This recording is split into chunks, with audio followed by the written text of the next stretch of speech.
If you're primarily a Nintendo Switch gamer, well, for starters, respect. But secondly, you might have noticed so far this year, it's been a little light on the games, and the ones we did get, they were okay. Although that's not exclusively a Nintendo Switch problem. So far this year, almost every game I've been excited for ended up, well, being like Anthem. Jordan Fringe is editing this video. He does such a good job. Such a beautiful man. Make sure to subscribe to Jordan Fringe. But getting back to the Switch, if you're like me, you're probably holding out for that Yoshi at the end of the month. And you might be looking for something to play to hold you over until then. And it might surprise you to find out you don't actually even have to take your wallet out of your pocket to download and play a brand new exciting game on your Switch. Oh shoot, that's my oven. I'm actually cooking something right now. Hold on, I'll be right back. If this was really hot, that would be really burning my hand.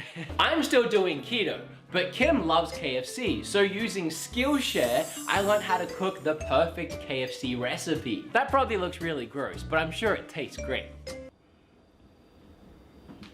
Skillshare is an online learning community for creators with more than 25,000 classes in design, business, video editing, video production, and more. You can even learn how to create gaming content for YouTube if you want to start your own channel. The premium memberships give you unlimited access so you can join the classes and communities that are right for you. Kim, dinner's ready! So if you want to learn to cook like I did, here are some courses you might enjoy. It's really cheap to sign up, only $10 a month, and if you're a cheapskate like I am, and you probably are, otherwise you wouldn't be watching this video about free games, 500 of you guys, 500 of my subscribers get their first 2 months free by clicking that specific link down in the description. You got any mashed potatoes? Oh, your mashed potatoes, right. They're just in here. Hang on a minute. What? Eat your trough of food. It looks like a dog food bowl. Look at this. Thanks to Skillshare for sponsoring the video. Alright, I'm gone, bye. Can't wait to eat that meal that I totally prepared later on this evening. Okay, where was I? Oh yeah, free Switch games. In fact, the eShop has a load of free games you can play, and some of them aren't terrible, and these are those ones. 10 free games on the Nintendo Switch worth buying.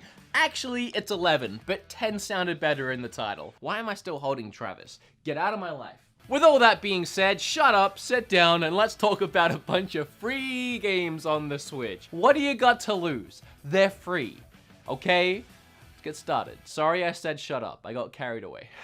The first free game on the list today is Fortnite, and the next free game is Pokemon Quest. Can I breeze past it that quickly? I'll just say one thing about it. I'm not gonna talk about the game itself. Y'all know what Fortnite is, but it is a perfect example of something I wanted to bring up. Most of the games on this list today do not require you to spend any money in them to have fun. If you're looking to play one of these free games, your credit card will not need to go anywhere near the Switch at any point in time. It can. It definitely can. I mean, that's how these games survive. It's by other people pumping money into it, but that's not your problem. What other people do with their money is their problem. If they want to spend money on Fortnite, they can. If they want to spend money sending me fan mail, they can also do that. If they want to spend money on my Patreon, www.patreon.com/beatemups, they can do that too.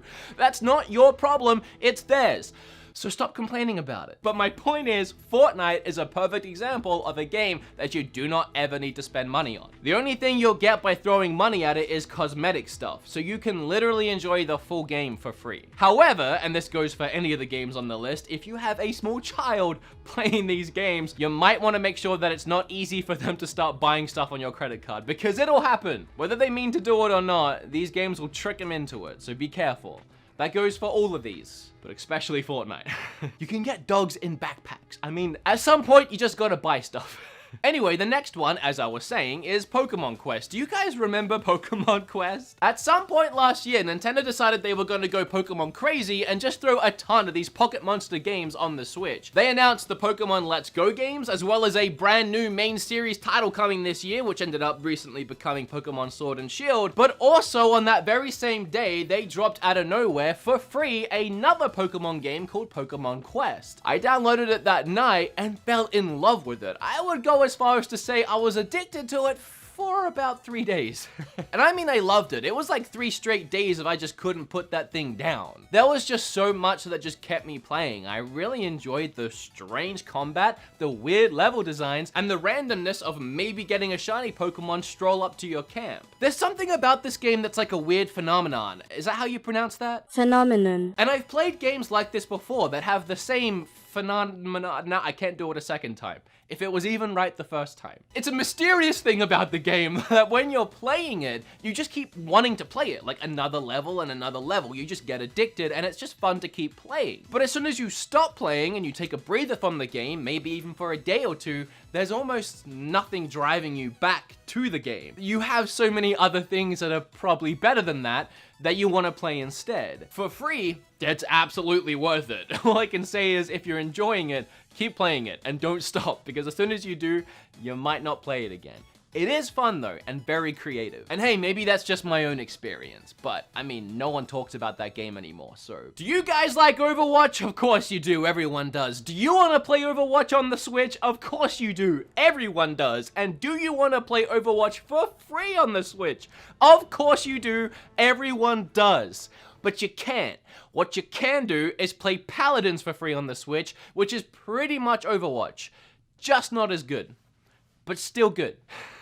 No, in all seriousness, Paladins is a really, really fun game. You can actually buy the game for 30 bucks and you'll unlock all the characters and just everything that goes along with it, or you can just download it for free, have a few characters, and as you play, you unlock more. If you haven't played Paladins before, or Overwatch before, or a game like this before, this is the easiest way I can explain it. Assuming you've played a MOBA before, like League of Legends or Dota, and then you wrap it all in a very bright, bubbly, and cartoony skin with over-the-top, crazy, wacky characters, and you have a first-person shooter with a ton of different abilities and an ultimate ability that looks really cool and it's really fun to play. And unlike Pokemon Quest, this is a game you'll keep coming back to, assuming you enjoy it, which I do. It's easy to pick up and play a few rounds whenever you want, and it's always a fun time. It's the kind of game where even if your team is losing, you can still have fun. Of course, if you keep losing, it becomes not fun pretty quick, but you can still have fun. Oh, and while we're on the subject of MOBAs, I may as well talk about the next 2 games, the first of which being Smite. Now, recently I made an entire video about Smite because I really like the game, and I actually really like how that video turned out. I talked about my favorite things about the game, some of my favorite characters, and even broke down how to play the game.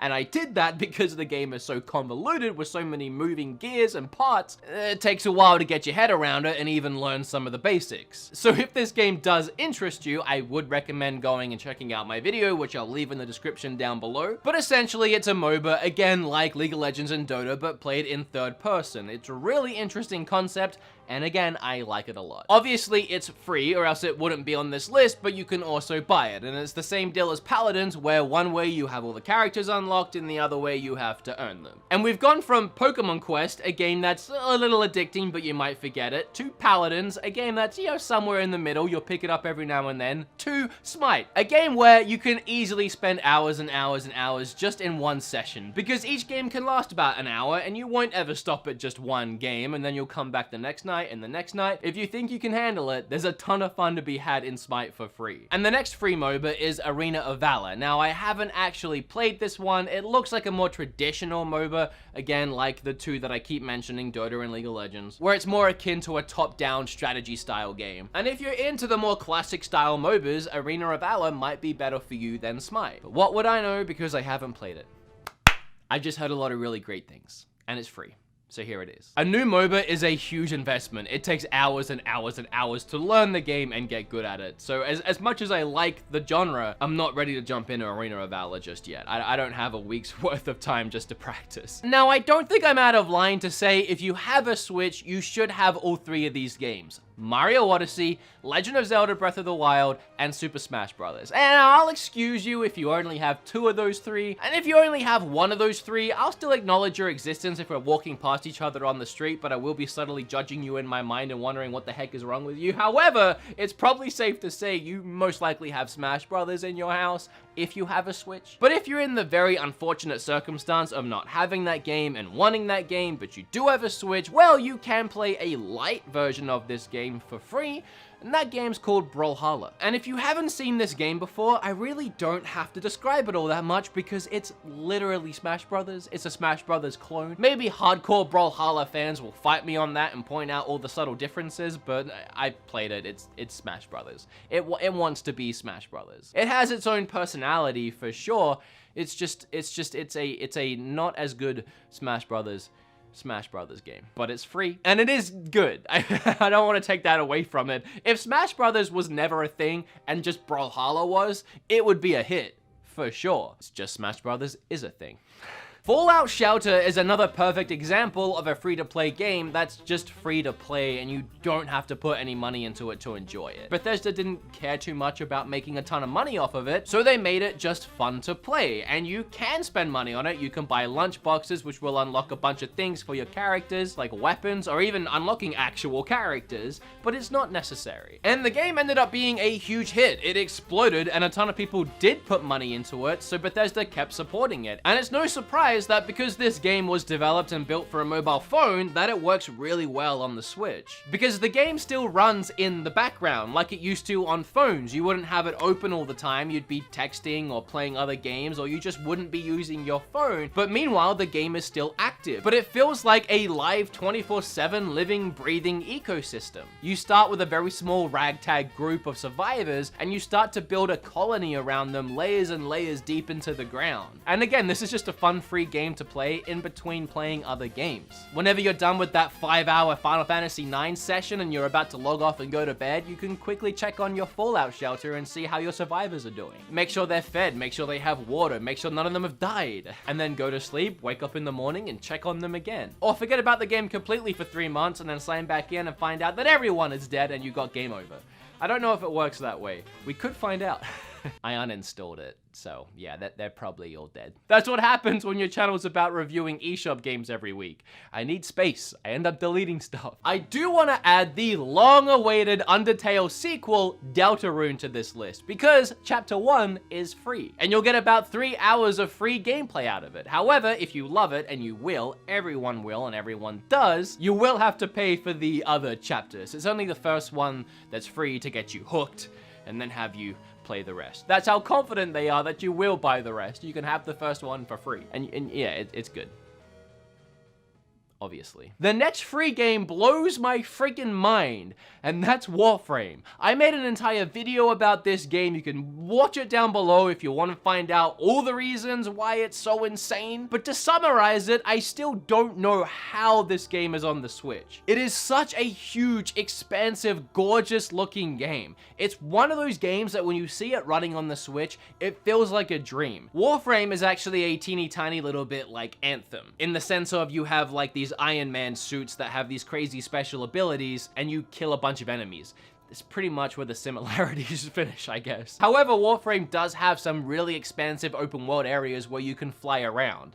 And that is a lot like Anthem. And again, it's these areas in particular that just blow my mind when I'm playing it handheld in bed on my Switch. And not only does it look absolutely gorgeous with all these different lighting effects hitting me straight in the face, but I'm literally flying around huge open areas and just landing and killing enemies and going on my way. Now, some have argued if you really want to level up quickly and get access to the good weapons and the good stuff in the game, you will have to pump some of your own money into it. However, I don't feel that way. I really don't. And the developers are actually proud of the fact that this is a balanced free-to-play experience, meaning if you don't want to spend money on it, you don't have to. It's not a necessity. You can do and acquire everything in the game for free. But I played this game for hours and I never felt the need to buy anything. Maybe if I was diving into some of the PvP stuff, which I never actually ended up doing, I might be more encouraged to spend some money, but just going through the campaign and completing it at my own pace, I had a lot of fun for free. And if this is a game that piques your interest, I have a video about it, again, down below. The last 2 free games are actually like way more than 2 games technically, but you also kind of have to pay for it, but they are free. What do I mean by that? Well, to access any of the games I'm about to talk about, you do have to buy the Nintendo Online service, which is 20 bucks a year, so really not that bad at all. Or if you do it monthly, I think it's like 3 or 4 bucks a month. A really, really cheap online service, and if you think about it, you kind of need it anyway to play online. Like if you want to play Smash Online, or Splatoon Online, or Mario Kart, or really just anything. So once you have it, here are the free games you can play. The first one being the multiple of ones, which is the Nintendo Online service itself, will give you access to a load of classic NES games. And I'm sure, as we're all aware by now, because I'm really late to the news, Nintendo also just announced that Super Nintendo games, Game Boy Advance games, and GameCube games are coming to this service later this month. Nope, I'm lying. Sorry to get your hopes up. Remember to smash that like button. I really do want that to happen, but yeah, I was lying, sorry. We do have NES games though. There are some good ones on there. There are some bad ones on there, but they're all free. And you might have guessed it, but my favorite free game on Switch, Tetris 99. I love this game, man. It's just Tetris. Like, Tetris has always been fun, but with the added excitement of playing against 98 other players at the same time, competing to be #1 in what is by far the best battle royale game anyone has ever made, it just makes this game priceless, and it's free. What a combo. Every time I make one of these list videos, I blow myself away with the quality of games that are on the Switch. Like when I make my eShop videos every month or so, I'm like, how are there 10 more great games to go out and buy? And when I had the idea to look at how many great free games were on the Switch, I was amazed that I managed to get 10 so easily. We recently celebrated the 2-year anniversary of the Switch, and I cannot believe how far this system has come. From all its amazing free games to just the eShop in general, and then the insane physical library that's building up at a game store near you. I've said it before and I'll say it again, I adore Nintendo and I adore this stupid little system so much. As always, if you like this video, remember to like it. If you learned a little something, make sure you hit flip all over that subscribe button. I have a load of other social medias I never promote, so please check the links down below. There's everything from Twitter to even a subreddit, which I started recently. Discord. Does Patreon count? Because that's down there. And I would just love if you became more active within my community. It would mean the world to me. Oh.